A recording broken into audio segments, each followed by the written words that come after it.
দেখি। জি, ফাহিম আমাকে কথা শোনা শুনতে যাচ্ছে? পাচ্ছেন? হ্যাঁ, শোনা যাচ্ছে বলেন। আচ্ছা, এখন আমি যে বিষয়টা বলবো আরকি, আ সেটা হলো যে হযরত আয়েশা রাদিয়াল্লাহু আনহু উনাকে যে আ মানে রাসূল সাল্লাল্লাহু আলাইহি মৃত্যুর পরে আর তো রাসূল সাল্লাল্লাহু আলাইহি বিবিদের বিয়ের বিষয়ে যেটা আরকি নিষেধাজ্ঞা রয়েছে। তো এটা আসলে ওই সময় আয়েশা রাদিয়াল্লাহু আনহুর বয়স দেখা যায় যে 18 বছরের মতো ছিল।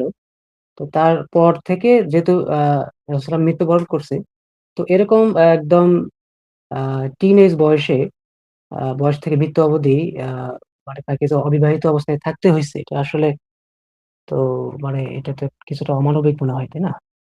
হ্যাঁ, অমানবিক ব্যাপার। একটা মানুষের যখন মানে মাত্র যৌবন শুরু হইছে সেই সময় থেকে শুরু করে পুরাটা বাদবাকি জীবনই তার বিশেষ করে ২৫, ৩০, ৩৫ এই সময়টাতে মানুষের এই চাহিদাটা, মেয়েদের এই চাহিদাটা অত্যন্ত বেশি থাকে।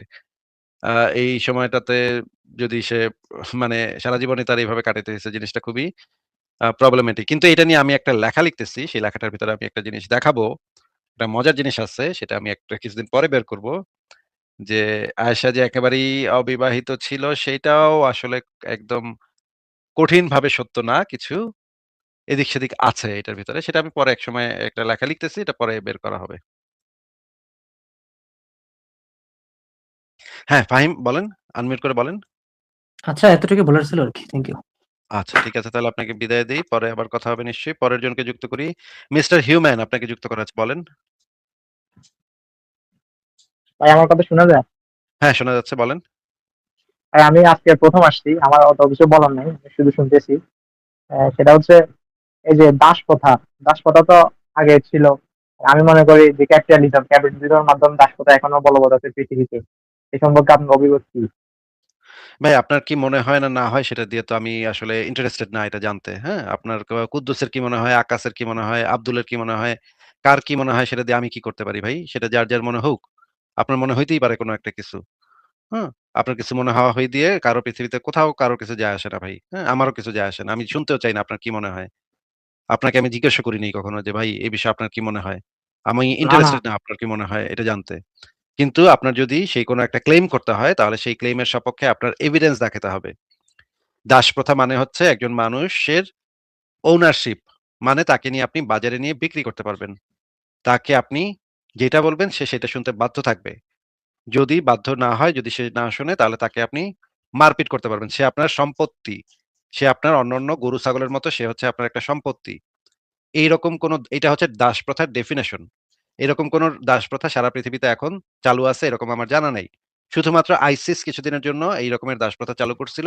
এছাড়া সারা পৃথিবীতে এরকম কোন দাসপ্রথা চালু আছে এটা আমার জানা নাই। আপনি তাহলে যে আমাদেরকে সেই এভিডেন্স গুলা দেন এবং একই না সাথে ওই জাতিসংঘ একটু কথা শুনে নেন, কথা শুনে নেন। আচ্ছা ঠিক আছে। একই সাথে জাতিসংঘ থেকে এই বিষয়ে রুলিংস আছে। জাতিসংঘের যে মানবাধিকার সনদ সেখানে ১ম ধারাটাই যদি আপনি পড়েন সেখানেই পরিষ্কার করা আছে এই জিনিসটা।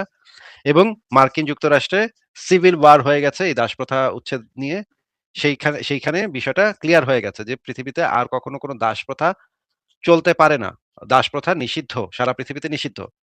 এখন যদি আপনি দাসপ্রথার সংজ্ঞা যদি চেঞ্জ করে বলেন যে, "ভাই আমি না একটা অফিসে চাকরি করি।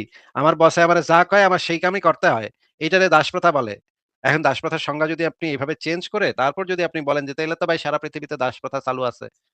এটা তো ভাই দাসপ্রথার ডেফিনিশন না। দাসপ্রথার ডেফিনিশন এর ভিতরে এটা পড়ে না যে আপনি চাকরিতে যাইতেছেন, ৮ টার সময় ঢুকতেছেন, ৫ টার সময় বেরিতেছেন। এটারে দাসপ্রথা বলে। এটা দাসপ্রথার ডেফিনিশন এর ভিতরে পড়ে না। না আপনার কাছে মনে হইতে পারে যে এটাই দাসপ্রথা। আমি অফিসে ৮ টা বাজলেই আমার অফিসে ঢুকুন লাগে। কেন আমি বাসায়, মডার্ন বাসায় বইসা স্লেভারি, আছি? Modern slavery. এই রকমের সুনাহাগা মার্কা চিন্তাভাবনা আপনার মাথায় আসতেই পারে। কিন্তু আমার মাথায় সেটা আসে না ভাই।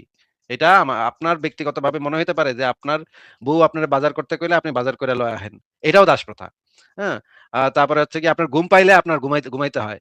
ভাই আমি কি ঘুমের কথা শুনুম নাকি? আমি আমার ব্রেইনের কথা শুনুম নাকি? ব্রেইন তো আমাকে দাসে পরিণত করেছে। আমি তো দাসপ্রথা এখনো চালু আছে। আমার ব্রেইন আমাকে ঘুম পাড়ায় দিতেছে। এখন যদি এটারে আপনি দাসপ্রথা কন তাইলে তো ভাই এই দাসপ্রথা তো ভাই এটা তো দাসপ্রথার সংজ্ঞা না।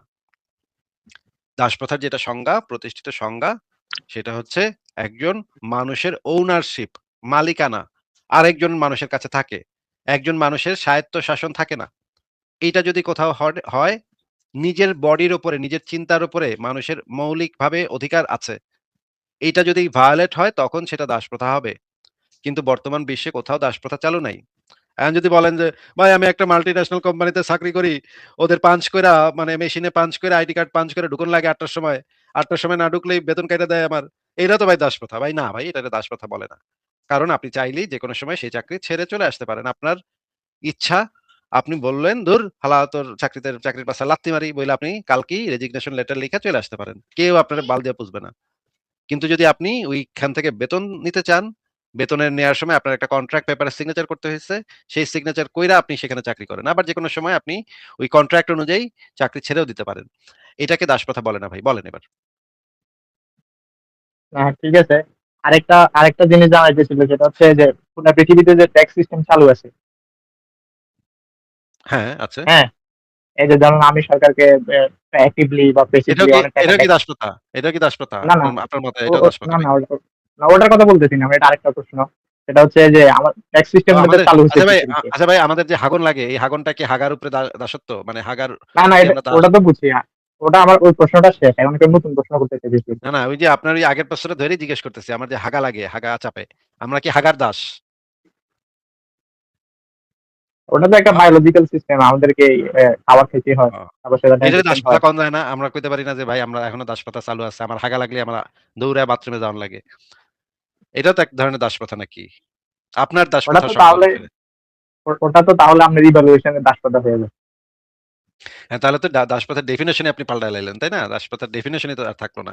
হ্যাঁ, আচ্ছা ঠিক আছে। ২য় কোয়েশ্চেন কি বলেন? টেক্স নিয়ে কি বললেন?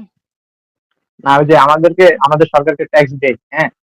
তো দেখা যাচ্ছে সরকার হয়তো জার্মানিতে হয়তো সরকার সুন্দর একটা সিস্টেম করছে আপনাদের জন্য। আপনারা ট্যাক্স দিলে ওই ট্যাক্সের টাকাটা বেনিফিট গুলা প্রেজেন্টলি বা ইন ফিউচারে পাবেন। কিন্তু আমাদের যে ডেভেলপিং কান্ট্রি বাংলাদেশ, এখানে তো যে পরিমাণ আমরা ট্যাক্স দিই ওই পরিমাণ ট্যাক্সের রিটার্ন তো আমরা পাইনি। হ্যাঁ, সেটা তো ঠিক বলেছেন। এটা ট্যাক্সের রিটার্নটা পাওয়া যায় না ঠিকভাবে। মন্ত্রীরা খায় ফেলে। এটা বলতেছি আর কি। হ্যাঁ, আপনার সাথে যে একমত যে এই দেশগুলোতে আপনি যে ট্যাক্স দেন সেটা দেখা যায় আরেকজনের ইসে চলে গেছে। আপনি ফেরত পান না। ট্যাক্সের যে বেনিফিট সেটা আপনি পান না। এইজন্য ভাই কি বলবো? এইজন্য আপনাদের যেটা করা উচিত যে দেশের রাষ্ট্র কাঠামো সিস্টেম এগুলা ডেভেলপ করা। আ যেটা ইউরোপে আছে, যেটা উন্নত সভ্য দেশগুলোতে আছে। তো ঠিক আছে ভাই, হ্যাঁ, আরেকজনকে সুযোগ দেন। আমি ঠিক আছে ভাই, ভালো থাকবেন। আশা করি আবার কথা হবে আরেকদিন আপনার সাথে। পরের জনকে যুক্ত করি। আচ্ছা একজন ছিলেন, পাট করে চলে গেলেন। আমি যুক্ত করব ভাবছিলাম, উনি চলে গেলেন।